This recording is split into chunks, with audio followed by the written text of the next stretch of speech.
Step 8. Perform a thorough buyer's due diligence. Many entrepreneurs are aware of the due diligence done by the buyer when they buy a company. But as the seller, you need to conduct a comprehensive due diligence on the potential buyers of your business for the following reasons. You may need to carry a note, so you need to understand their financial capacity in this regard. It's critical. Understanding why they're buying your business will be crucial in making the best buyer decisions, because your long-serving employee's livelihood may depend on the continuous operation of the business. Many acquirers pursue acquisitions for the sole purpose of shutting down competition. So it'll help you in understanding what types of buyers they are, financial or strategic. You also have reputational risks of associating with certain buyers, and this may undermine the legacy what you have labored all your life to accomplish. The technical ability or the industry expertise of the buyer is going to affect their capacity to continue to grow the business beyond your exit. So the successful continuity of the business becomes a reference point for other life opportunities, especially if you're planning more other business acts after you have sold this company. You want your reputation to stay intact. So knowing the buyer is truly critical. Also, while you're excited about the sale, you don't want to act desperately as a seller when selling. So savvy buyers may take advantage of your seemed desperation. And so this is a really good case to have a business broker or an experienced team with you to know what are the right questions to ask and the timing of these questions. And it's important to know that the timing of the due diligence of the buyer is crucial. For obvious reasons, most of it needs to be done before you agree to a standstill agreement that might prohibit you from negotiating with any other prospects. But it's also done before you spend even more time in negotiations, and you'll spend even more money for advisory fees and before bringing in key employees to the negotiations. So timing of these questions is very important as well. Owners of private companies are frequently being contacted today by potential buyers asking if they want to sell their company. It could be things like private equity groups. They're sitting on stockpiles of investor cash that needs to be put to work. They could be some brokers are hungry for listings and are just cold calling potential owners, pretending to have a potential buyer in their company. They could be larger companies looking to replace shrinking margins through acquiring smaller, but in most instances more profitable competitors or even complementary businesses. There are many buyer prospects that are bottom fishers and are just looking for bargains, regardless of the industry, and the owner is just one on a list of several hundred calls the buyer will be making. So be aware that you are in a position where people are somewhat suspect of who you are as a seller. But there are some very credible buyers in the marketplace today.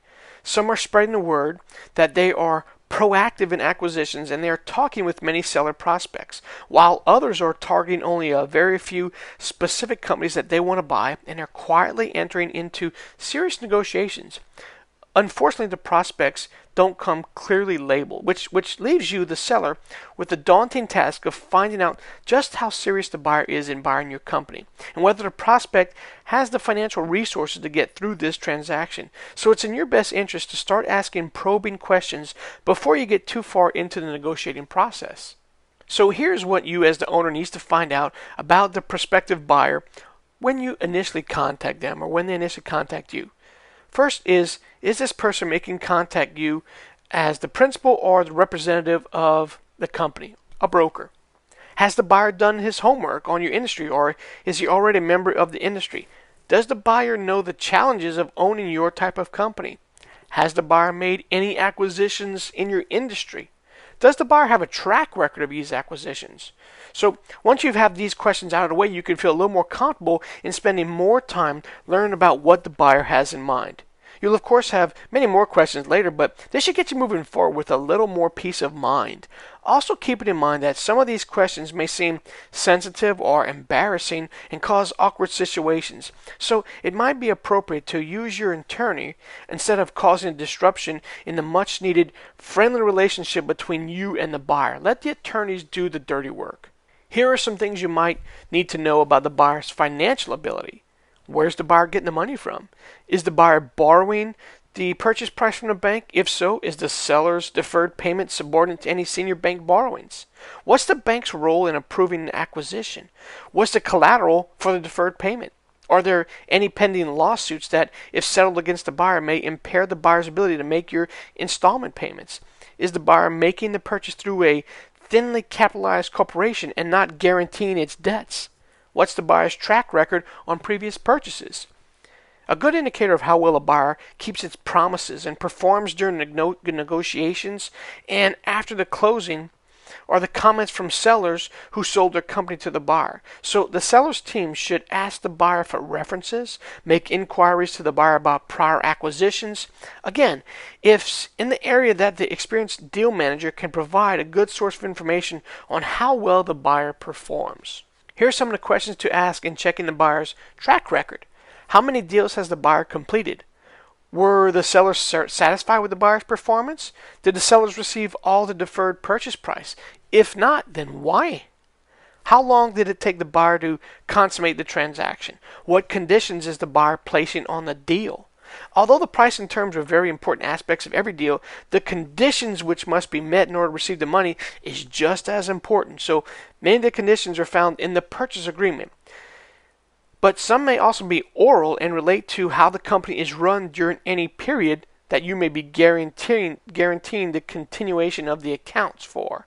So most buyers don't prepare the purchase agreement until they finish their due diligence. Since you need to know the conditions that will be in the contract before the buyer starts his due diligence, here's a tip. You should ask for a sample agreement. Or at minimum, you should find out the conditions the buyer will require for this deal prior to actually seeing the paperwork. A word of caution about this is that the sample purchase contract, in reviewing the sample contract, your advisors should make sure that the sample contract is compatible with the actual contract. Here are some things you should know about the conditions to the deal. Is the deal structured as a stock or asset transaction? The answer to this question may have a dramatic tax consequence to you. Typically, sellers want a stock sale and buyers want an asset sale when looking strictly at tax advantages. But there will be way more factors affecting the type of transaction you will want. What's the buyer's approval process? Does the buyer require a guarantee of the accounts? If so, what's the duration of the guarantee? Will the buyer allow the seller to replace lost accounts with new accounts? Will the buyer allow new accounts to increase the purchase price? Is the seller protected in the event an account leaves because the buyer didn't properly service the account? How is the company run during the guarantee period? Which of the seller's personnel will be retained? Will the operating name be changed? What's the seller's involvement during the transaction? What's the expiration period of the representations and warranties in the purchase contract? Is the deal signed and closed simultaneously? If not, what's the seller's liability in the period between signing and closing? This is very important if there's an account retention condition to the seller getting all of his money after the closing. The customers need to stay happy after the sale or they may leave. Therefore, in order for the deal to be successful and the accounts to be happy after closing, the buyer and seller must be compatible. They must share the same common philosophies on providing service to the customers, the career paths, and the benefits of the employees. Much of the compatibility checking can be done through negotiation meetings with all the sellers and buyers team members present. However, the seller spending one-on-one time with the buyer principal in a non-business setting affords the opportunities to find out things that wouldn't ordinarily be learned from the structured meetings. So a good setting this would be for a get-together like a quiet restaurant or even a golf game. Part of my transaction occurred while we sat and ate crawfish in a real relaxed environment. It's a restaurant. You can be both more relaxed and will often use this as a way to resolve any difficult issues that may have surfaced in the formal meetings. It's also a good setting for discussing the buyer's conditions that may not be appropriate to handle in the formal purchase agreement. Now, a word of caution. The proceeding was not intended as an all-inclusive list of due diligence items. It's merely a presentation of some of your concerns in checking out the buyer prospect. Each deal is different and the degree to which you must do the examination varies. So it's another reason you must, absolutely must, have a well put together deal team well before you consider selling your company. Once all this has been done, you've met the right buyer and they've responded positively to all the potential issues you've raised, that means the deal is closed. But what you do need to immediately do after the transaction closes is also just as important.